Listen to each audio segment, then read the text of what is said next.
തിരുവചന സന്ദേശങ്ങൾ ശ്രവിക്കുന്നതിനായി ഭാഗ്യവചനധാര ഇന്ന് തന്നെ സബ്സ്ക്രൈബ് ചെയ്യുക. ദൈവം നിങ്ങളെ അനുഗ്രഹിക്കട്ടെ. ത്രിയേക ദൈവത്തിൻ്റെ ധന്യതിരുനാമത്തിന് മഹത്വമുണ്ടാകട്ടെ. ഭാഗ്യവചനധാരയിലേക്ക് ഏവർക്കും സ്വാഗതം. ഇന്ന് നമ്മുടെ ചിന്തയിലേക്ക് വിഷയീഭവിപ്പിക്കുന്ന വാക്യം ശുദ്ധമുള്ള യോഹന്നാന്റെ സുവിശേഷം 21 അധ്യായം 15 വാക്യം. അവൻ പ്രാതൽ കഴിച്ച ശേഷം യേശു ശീമോൻ പത്രോസിനോട്, യോഹന്നാന്റെ മകനായ ശീമോനെ, ഇവരിലധികമായി നീ എന്നെ സ്നേഹിക്കുന്നുവോ എന്ന് ചോദിച്ചു. അതിന് അവൻ, ഓ കർത്താവേ, എനിക്ക് നിന്നോട് പ്രിയമുണ്ട് എന്ന് നീ അറിയുന്നുവല്ലോ എന്ന് പറഞ്ഞു. എൻ്റെ കുഞ്ഞാടുകളെ മേയിക്കുക എന്ന് അവൻ അവരോട് പറഞ്ഞു.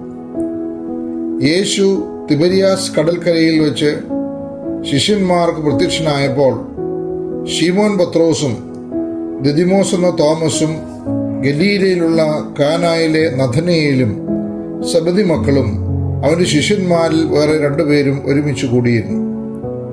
മീൻ ലഭിക്കുന്നതിന് പടകിന്റെ വലതുവശത്ത് വല വീശുവാൻ യേശു അവരോട് ആവശ്യപ്പെടുന്നു.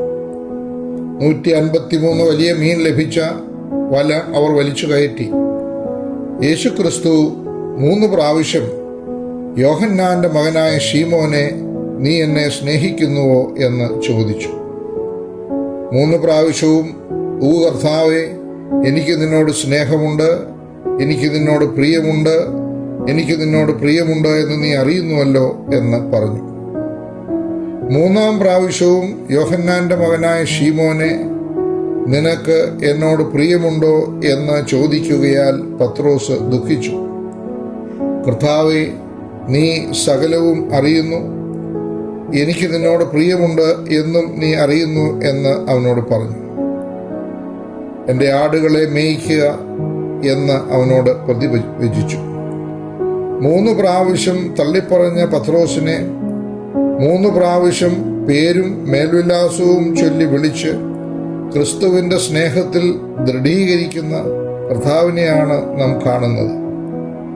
ഒരേ ചോദ്യം 3 പ്രാവശ്യം ആവർത്തിച്ച് ചോദിക്കയിൽ പത്രോസിന്റെ മനസ്സ് യഥാർത്ഥമായും പൊള്ളി. തെറ്റിപ്പോയി എന്ന് പറയാൻ ഉള്ള നന്മയില്ലാത്ത കാലത്തിലാണ് ഏറ്റുപറച്ചിൽ ഹൃദയത്തിൽ നിന്നാകുമ്പോൾ അത് ക്ഷതങ്ങൾക്ക് മുകളിലുള്ള സൗഖ്യലേപനം ആകുന്നത്. യോഹന്നാന്റെ സുവിശേഷം പ്രത്യേകമായും പരുന്തിന്റെ കണ്ണോടുകൂടി എഴുതിയിരിക്കുന്നതായ സുവിശേഷമാണല്ലോ. വളരെ തത്വശാസ്ത്രപരമായി ആ സുവിശേഷത്തിൽ കാര്യങ്ങൾ പ്രതിപാദിച്ചിരിക്കുന്നു. ക്രിസ്തുവിന്റെ സ്നേഹത്തിൽ യോഹന്നാന്റെ മകനായ ശീമോനെ ദൃഢീകരിക്കുന്ന ശ്രേഷ്ഠ അനുഭവമാണ് ഈ വേദഭാഗത്തിൽ നാം കാണുന്നത്. എല്ലാവർക്കും ശുഭദിനം ആശംസിക്കുന്നു.